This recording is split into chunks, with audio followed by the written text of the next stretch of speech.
I'm going to tell you a story. I like stories, and last night, I didn't know if I'd be able to. We were driving in at 4:30 in the morning. There was a lot of construction, and you know how being in show business is. Things are unexpected. Well, things can be even more unexpected if you are a lung transplantee. On October 26th, 2009, just about 2 years ago, I woke up from a month-long coma after having undergone a bilateral lung transplant. And it was quite an experience. 6 years before that, I was diagnosed with idiopathic pulmonary hypertension, or PH, which is caused when there's a thickening in the endothelial lining of the lung. What happens is the right side of the heart works overtime, which makes it increasingly difficult for your lungs to absorb oxygen. Physical activity becomes harder, and usually within 2 to 5 years, you die.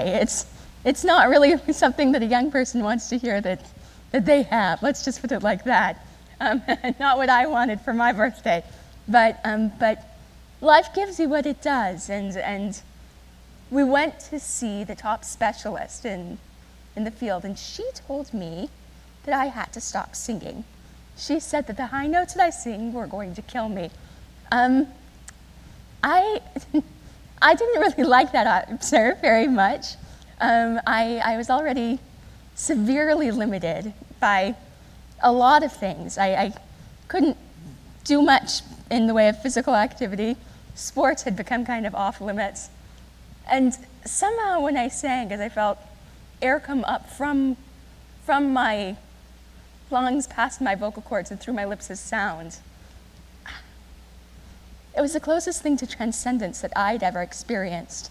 And if I only had a few months or years left, I wanted to sing. Thankfully, I met Dr. Retta Gerges at Johns Hopkins Hospital, and he didn't agree. He thought it was fine for me to sing, but I had to make some trade-offs, which included things like I went vegan. I started taking lots of very exciting medications. I cut salt out of my diet. Is there a clicker somewhere? I took a really exciting medication, which I'm sure you're all very familiar with. And I assure you it doesn't have the same effect on men. I mean, on women that it does on men. Let's see. Yeah, Viagra. I think you've probably heard about it, but there was one incident when my little sister's new boyfriend was over at our apartment, and he went to use the bathroom. And I don't know if you've ever done this. I never have, of course, but I heard some rifling through my medicine cabinet, and then something of a yelp, and he never looked at me in the same way again. Why did I? But that's another issue.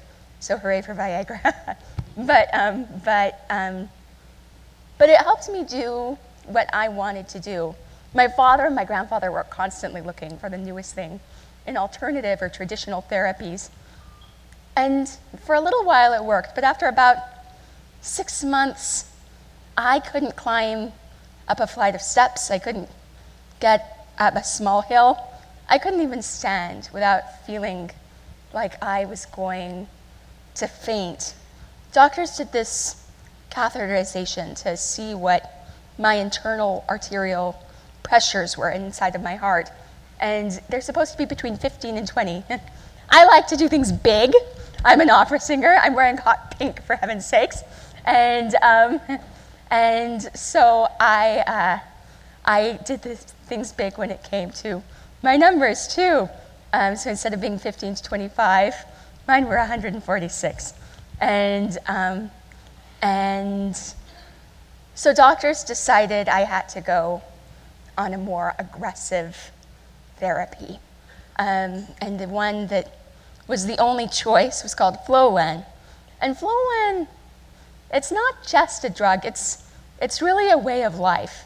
Doctors insert a catheter into your chest, which delivers medication to your heart 24 hours a day, 7 days a week. And for the rest of your life with PH, that there's a pump that weighs about 4.5 pounds that's going to be by your side administering that medicine to you day and night. And every day you'll spend hours mixing and managing your medication. It's kind of temperamental stuff. This is a list of some of the more common side effects. Also when you mix the medication, it's very sensitive. So if you get a bubble left in it, you might die. If you go through a metal detector, you're probably going to die. If you eat too much salt, you might not die, but you'll probably end up in the ICU for a few days. No one wants to go on Flolan. But when I needed it, it was a godsend. Within a few days, I was walking again. Within a few weeks, I was performing. And in a few months, I debuted at the Kennedy Center. And even though I had this rather cumbersome thing, it enabled my life. Now, I did find when I performed, it became more than somewhat problematic. So I'd attach it to the inside of my thigh, and I'd wrap it there with a bandage and a pair of Spanx. I can't tell you how many elevator rides were spent stuffing my pump into my Spanx, hoping the doors weren't going to open unexpectedly. And costume designers really were not too fond of the tubing coming out of my chest. I finished graduate school in 2006, and when I did, I got a fellowship to go to Italy and to sing. And who doesn't want to go to Italy and to sing, if they're a singer, that is? Even if you're not a singer, who wouldn't want to go to Italy? You could pretend to sing and then just eat. It would be worth it.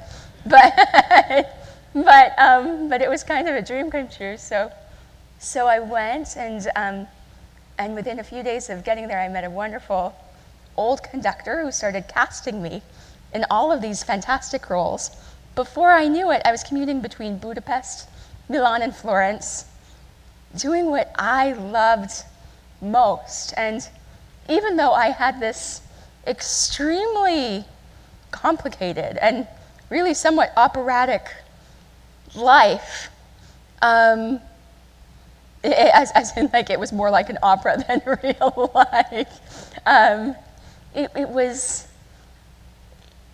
was okay. It was facilitated by this medicine that, on the one hand, I didn't love, but on the other hand, I was intensely grateful to for allowing me to live my dream. In 2008, my grandfather passed away. He had cancer, and it was very fast-acting. We were very close to him. And it was a challenge for me and my large family. There are 11 kids, and I have 11 brothers and sisters, and 2 adoring parents. And it made it more challenging because I couldn't come home to Colorado. The altitude exacerbated my symptoms. And so home was off limits. But even the death of my grandfather couldn't have prepared me for what came next. My father, in 2009, was in a devastating car accident, and he died 2 months. 2008, 2 months after my grandfather. And the only way I can articulate the impact of that on me was that it eventually precipitated my own medical decline. I canceled the rest of my engagements that summer, and despite the pleadings of my much more reasonable and sane family and my doctors, I had to go home, and I had to say goodbye in some way, shape, or form. Not knowing that the altitude would serve as the final nail in the coffin and in the real onput of my medical downturn. I went home, and after a while, I was getting worse. So my family convinced me to take the one last gig I hadn't declined in Israel. So I went.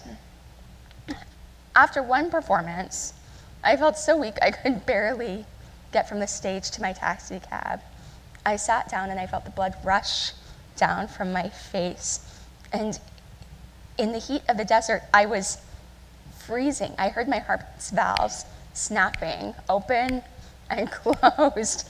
I looked at my fingers and they were turning blue, and I was wondering, what in heaven's name is going on? The cab lurched to a halt, and I walked to the elevator, feeling each ounce of weight as I went there. I fell through my apartment door, and I crawled to my bathroom, and I realized my problem.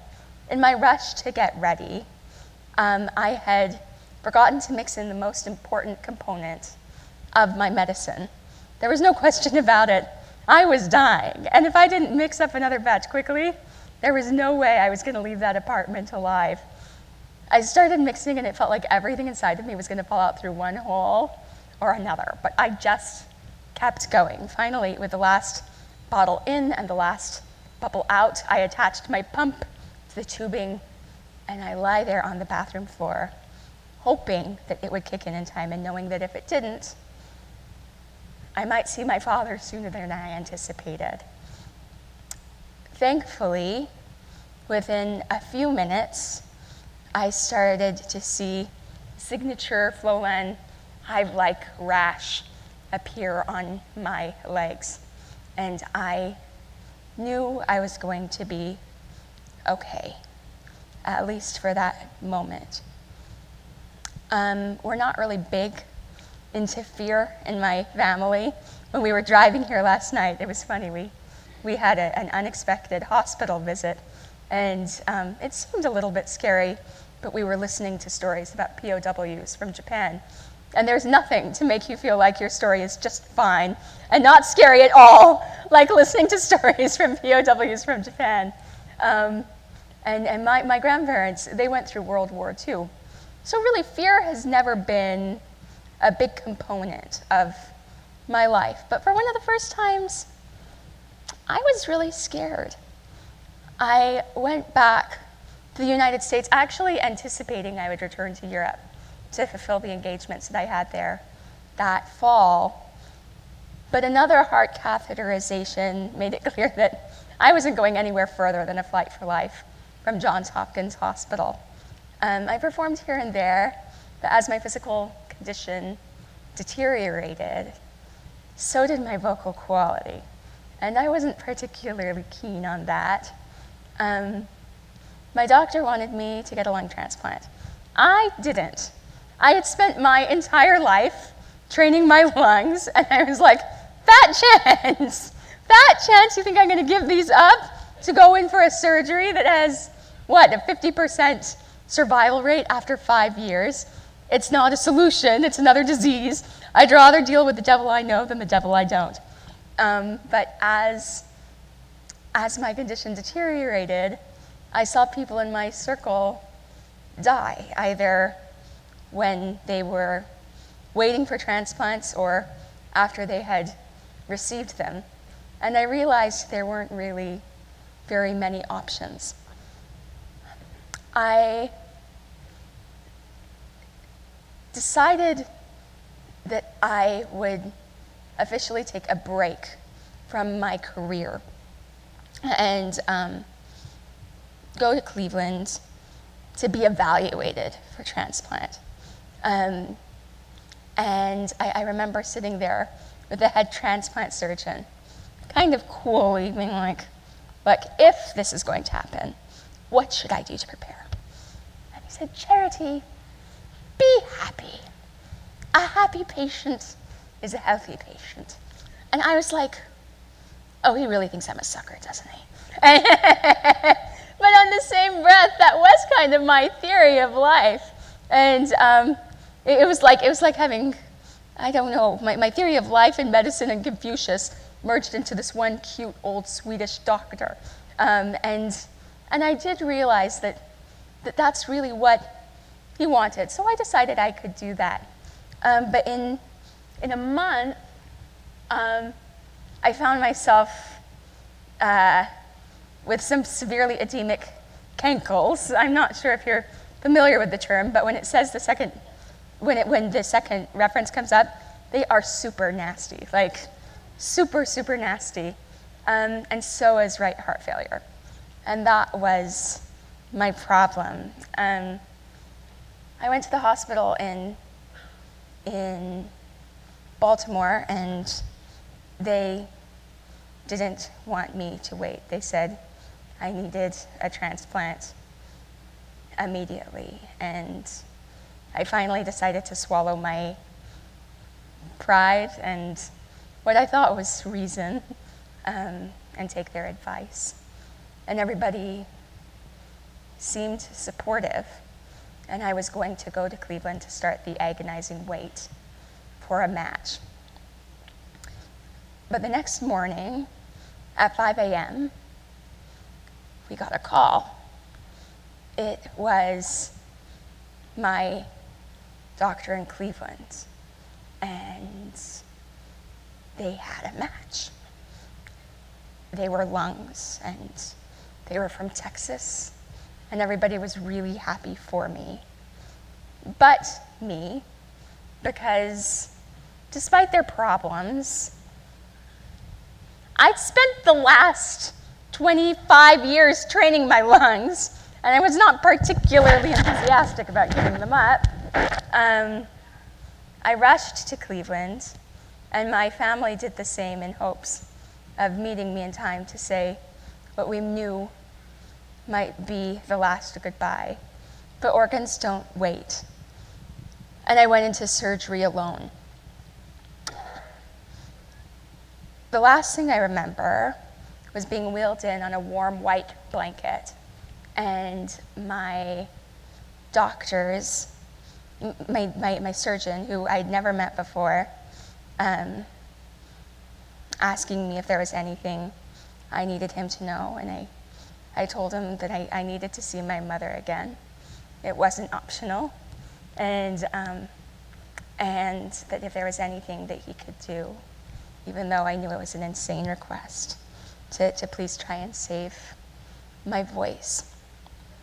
I fell into this totally apocalyptic, drug-induced dream world, and over the next 13 and a half hours, I flatlined twice. 40 quarts of blood were infused into my body, and my doctor said that in his 20-year career, it was among his most challenging surgeries. In the next 2 weeks, they left my chest open. You could see my oversized heart beating inside.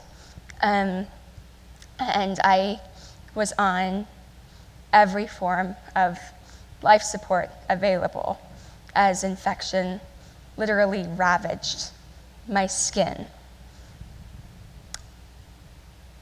My doctor knew that the breathing tubes going down my throat might have already destroyed any chance that I had of singing, but he knew if they stayed there, there was no way that I would ever sing again. He called down the top ear, nose, and throat doctor to ask him to take it out, and he said, "Are you kidding? Like, I'm not doing anything to this girl, she's gonna die." And so in a last-ditch attempt to save my voice, my own doctor performed the procedure to reroute the tubes around my voice box, ultimately saving my voice. Though my mother wasn't there in the hours before my transplant, she literally did not leave my side in the weeks and months of recovery that followed, saving it more times than I can count, and she's been back on the job since, many more times since then. And if you want an example of perseverance, grit, and strength, and total love in a beautiful little package, it's her. And she's actually here today in the orange dress, standing in the corner.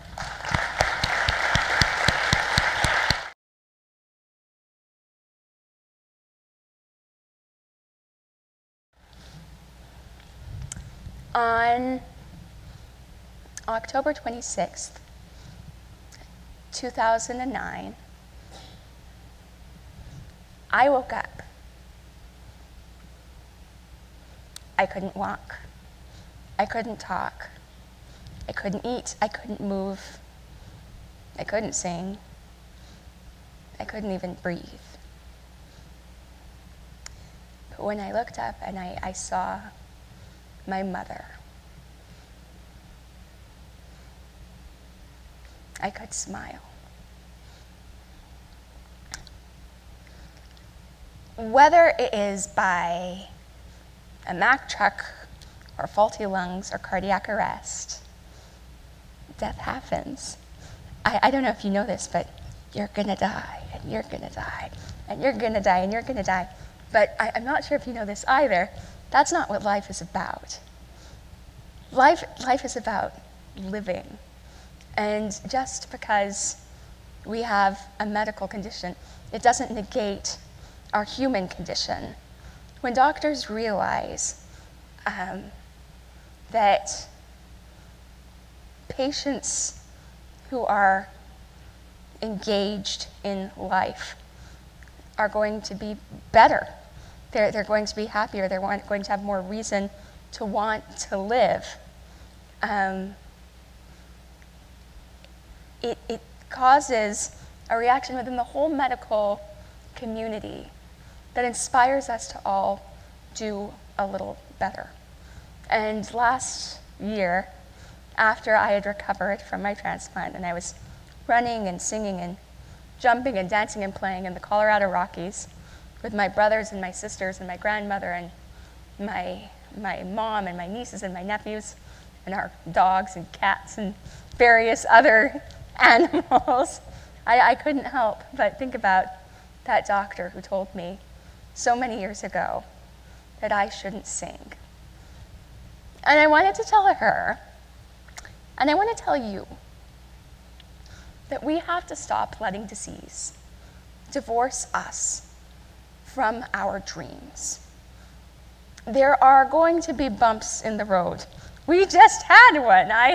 I found myself in the hospital on Thursday in Cleveland with an emergency that was entirely unexpected and very poorly timed.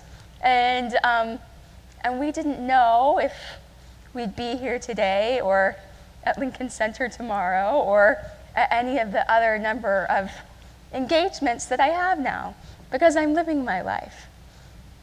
But when we stop looking at disease as a roadblock and we see it as an opportunity for growth, we will find that patients don't just survive. We thrive, even though we might get sick every once in a while. And some of us might even sing. Thank you so much.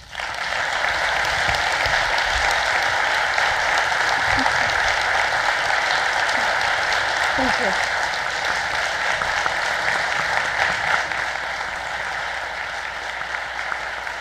Thank you so much.